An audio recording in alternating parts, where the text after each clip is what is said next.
Hello hi నమస్తే viewers, welcome to Suman TV. ఈరోజు నేను వచ్చేసాను lower tank bund Domalguda NTR స్టేడియంలో జరుగుతున్నటువంటి 36th హైదరాబాద్ బుక్ ఫేర్ 2024కి. మరి ఇక్కడ ఎన్నో పుస్తకాలు ఉన్నాయి. మరి పుస్తక ప్రియులు చాలామంది మనకు కనిపిస్తూ ఉంటారు. మరి ఇప్పుడు ఈసారి ఈ ఇయర్ ఎలాంటి బుక్స్ ఉన్నాయి, మరి ఏంటో ఇవన్నీ మీకు చూపించడానికి ఎంతమంది ఇక్కడ రచయితలు ఉన్నారు, రైటర్స్ ఉన్నారు, డిఫరెంట్ బుక్స్ ఉన్నాయి. కేజీ నుండి పీజీ వరకు కూడా చదివే బుక్స్ కూడా ఉన్నాయి. మరి అవన్నీ కూడా మీకు చూపించడానికి నేనైతే వచ్చేసాను. ఇంకెందుకు ఆలస్యం, లోపలికి వెళ్దాము. ఏమేమి బుక్స్ ఉన్నాయో మీకు అందరికీ చూపిస్తాను.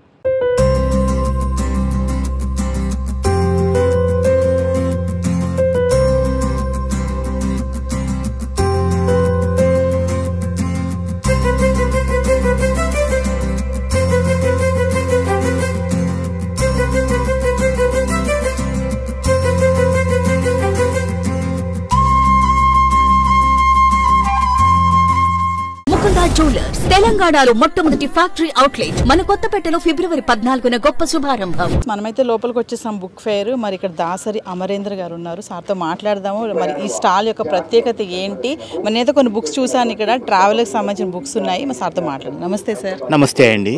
ఇక్కడ ఈ బుక్ స్టాల్స్లో ప్రత్యేకత ఏంటి, అంటే ఏమేమి బుక్స్ ఉంటాయి, రాసింది ఎవరు, వాటి గురించి? ముఖ్యంగా నేను పెట్టింది నా పుస్తకాలు, నేను రాసిన ట్రావెలోగ్స్ అంటే యాత్రా కథనాలు.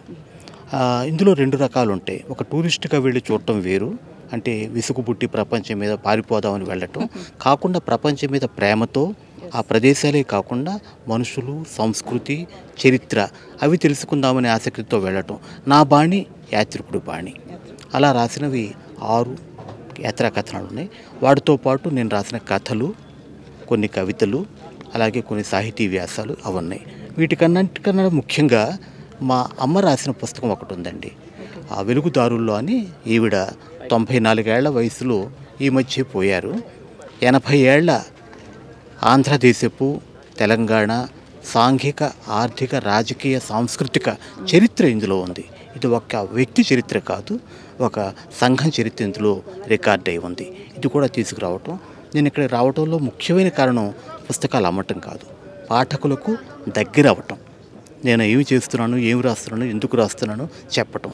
పడుకుంటే మంచిదే, చదివితే ఇంకా మంచిదే. కొన్ని కళలు ఒక స్వప్నం, స్కూటర్ మీద దక్షిణ దేశ యాత్ర అంటే ఏంటి సార్? కొన్ని కళలు ఒక స్వప్నం అంటే ఈ క్యాప్షన్ ఎందుకు తీసుకున్నానంటే, ఇప్పుడు కళలు మనకి యాదగిరి గుట్ట ఉంది, తూర్పు కొండలు ఉన్నాయి, హిమాలయాలు ఉన్నాయి, పర్వతాలు, గుట్టలు, కొండలు.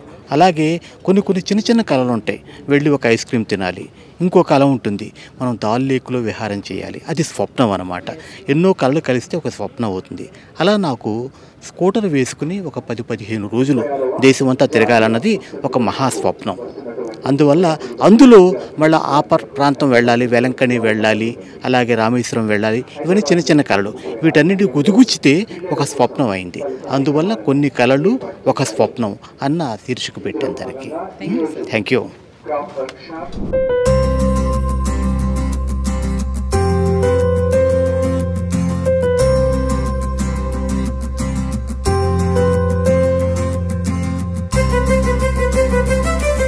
ఇండియా స్టేడియంలో బుక్ ఫేర్కి వచ్చారు కదా, ఇది ఎన్నోసారి వచ్చారు? ఫస్ట్ టైమా?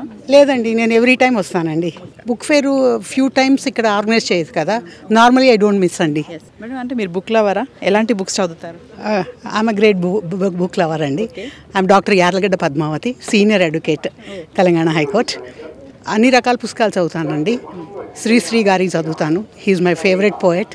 విశ్వనాథ్ సత్యనారాయణ చదువుతాను. తెలుగు సాహిత్యం అంటే నాకు చాలా ప్రేమ.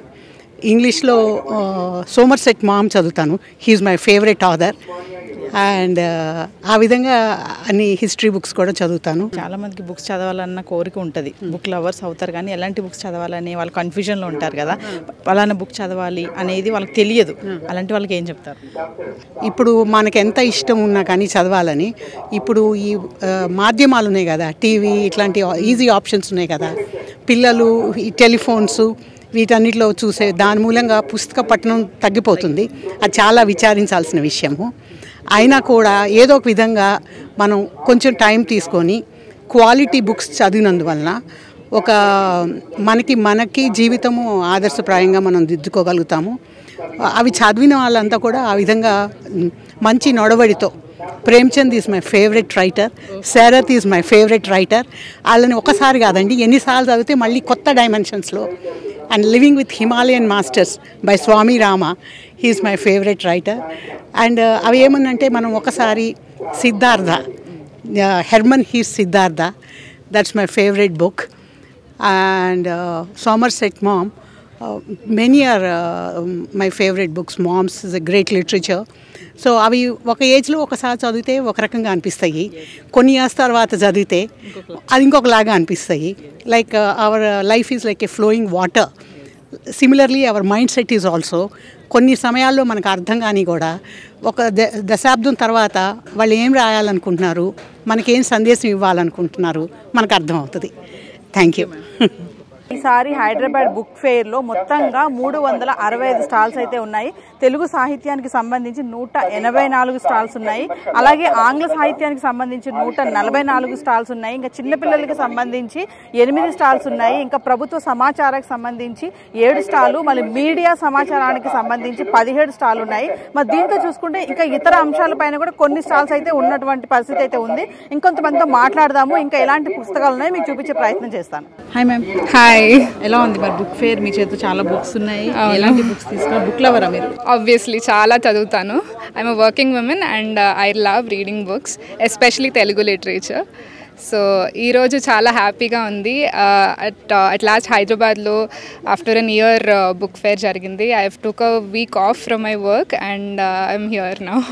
ఎలా ఉంది అంటే ఎలాంటి బుక్స్ ఉన్నాయి ఇక్కడ? మీరు ఎలాంటి బుక్స్ చదువుతారు? నేను actually novels and feminism books పైన ఎక్కువ ఇంట్రెస్ట్ చూపిస్తాను. Because I'm a feminist and I believe that every one should be one. So నేను ఈరోజు మా తమ్ముడికి కొన్ని బుక్స్ తీసుకున్నాను. He is a 7-year-old kid. So I got him something to play with around finger prints and I got something related to parenting as well. And for my self I have got some Garfield and ఇంకా explore చేస్తున్నాను.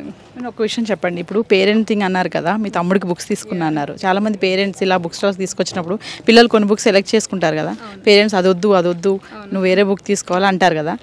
కొంచెం మంచి books select చేసుకుంటారు, story books like అలా వాళ్ళకి interest ఉంటుంది. So parents అక్కడ avoid చేస్తారు, no don't take that book అని. సో అలాంటి వాళ్ళకి ఏం చెప్తారు? అలాంటి వాళ్ళకి యాక్చువల్లీ పిల్లలకి చాయిస్ ఇవ్వాలండి. చిన్నప్పటి నుంచి వాళ్ళ చాయిస్కి మీరు ఇంపార్టెన్స్ ఇస్తే వాళ్ళు యాక్చువల్లీ ఒక ఇండివిజువల్ మైండ్ సెట్తో పెరుగుతారు. And growing up they'll be self dependent. ఇంకొకరి మీద ఆధారపడే మనస్తత్వం అనేది మనం పిల్లలకి చిన్నప్పటి నుంచి అలవాటు చేస్తాం. అది చేయకూడదు. వాళ్ళంటూ వాళ్ళ థాట్స్ని మనం రెస్పెక్ట్ ఇస్తే వాళ్ళకి okay my parents respect my thoughts అనే ఒక సెన్స్ ఆఫ్ ఇండివిజువాలిటీ వస్తుంది. అండ్ అది ఈ కాలం పేరెంట్స్ చాలామంది చేస్తున్నారు. మన పేరెంట్స్ కూడా చేస్తుంటే బాగుండేది. That is what I feel. Thank you so much.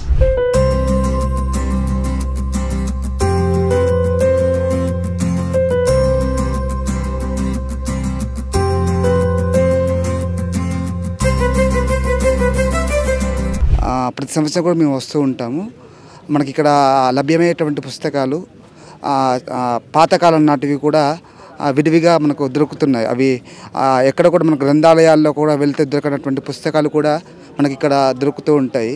అమూల్యమైనటువంటి వారసత్వ సంపదని మనం రక్షించుకునేటటువంటి దాంట్లో మనకు పుస్తకాలు అనేటువంటి వాటి యొక్క చరిత్రని కానీ మన ముందు తరాలలో ఉన్నటువంటి వాళ్ళు చేసినటువంటి ఘనతను కానీ తెలిపేటువంటి పుస్తకాలు చాలా మనకు లభ్యమవుతాయి. అవి సాంప్రదాయాలే కానివ్వండి, లేకపోతే కట్టడాలే కానివ్వండి, ఏదైనా వారు చేసినటువంటి. పుస్తకం చదవడానికి గల బలమైన కారణం ఏంటి అంటే ఏం చెప్తారు మీరు? పుస్తకం అనేటువంటి పఠన ఆసక్తి అనేటువంటి పెరగడం వల్ల మనలో ఉన్నటువంటి ఒక టెన్షన్స్ అనేటువంటి వాతావరణమే కానీ మానసిక అనేటువంటి ఉల్లాసము ఇలాంటివి మనకు తోడ్పడతాయి. ఈ రోజుల్లో అంతా ఇంటర్నెట్ వచ్చింది, కానీ ఇంటర్నెట్లో దొరికిన విషయాలు కూడా పుస్తకాల్లో మనకు ఉంటాయి. అది ఇంటర్నెట్ చూడడం అనేది మంచిదే, కానీ దాంతోపాటు పుస్తక పఠనం చేస్తే అది మన యొక్క నాడీ ప్రసరణకి ఆరోగ్యంగా ఉంటుంది. సో మనం కొంతమందితో మాట్లాడాము కదా బుక్స్ విషయంలో. పెద్దవాళ్ళతో మాట్లాడాము, మిడిల్ ఏజ్ వాళ్ళతో ఉన్నారు, యంగ్స్టర్స్తో మాట్లాడాము, మరి కొంతమంది ఇక్కడ కాలేజ్ స్టూడెంట్స్ కూడా ఉన్నారు. వాళ్ళతో కూడా మాట్లాడదాం. మరి బుక్ ఫేర్కి వచ్చారు కదా, ఎలాంటి బుక్స్ చదువుతారు వాళ్ళు? సబ్జెక్ట్ బుక్స్ చదవమంటేనే అమ్మో చదవాలి మాకు టైం లేదు అంటారు కదా, ఇక్కడ ఎలాంటి బుక్స్ చదవడానికి వచ్చారో వాళ్ళతో మాట్లాడదాం. ఇప్పుడు వరకు చూసిన అయితే నేను అనే బుక్ ఒకటి చూసాము, అది చాలా బాగుంది. ఇంకా ముందు నేను బ్రహ్మానందం గారి రాశారు కదా, ఓకే ఆ బుక్. ఇంకా ముందు వెళ్ళాక ఏమైనా ఇంట్రెస్టింగ్ ఉంటే కొంత. ఏమేమి బుక్స్ చూసారు? నేను చాలా మటుకి వేరే వేరే బుక్స్ ఉన్నాయి, లైక్ అబౌట్ ఆ వరల్డ్, ఇండియా, ఇంకా చాలా ఉన్నాయి. సో ఏదైనా ఒక ఇంట్రెస్టింగ్ మనం చదువుతూ ఇంట్రెస్టింగ్ అనిపిస్తే ఆ బుక్ పిక్ చేసుకొని హోల్ బుక్ చదవచ్చు. సార్ స్టాల్ చూస్తుంటే మొత్తం ఓఎంఆర్ బేస్డ్ టెస్ట్ సిరీస్ అని, ఆస్పిరెంట్ అడ్డా, తెలంగాణ, డిఎస్సి, టెట్, ఏంటి ప్రత్యేకత? అంటే మేడం ఏంటంటే ఇప్పుడు అందరికి ఓఎంఆర్ బేస్ చేసుకొని కాంపిటేటివ్ ఎగ్జామ్స్ ఉంటాయి మేడం, గ్రూప్స్ ఎగ్జామ్స్కి. సో వాళ్ళు ఏంటంటే టైం సరిపోకుండా ఆయన బబుల్ మిస్టేక్ చేయడం వల్ల కొందరికి జాబ్ పోవడము, జాబ్ రాకపోవడము, టైం సరిపోవడం, అరే నేను అనుకున్న క్వశ్చన్స్కి ఆన్సర్ చేయలేకపోయాననే ఒక చిన్న వెలితి ఉంటుంది. సో దానికోసమనే మేము రియల్ టైంలో ఒక యాప్ తయారు చేసాం, క్విజ్ గురు అని.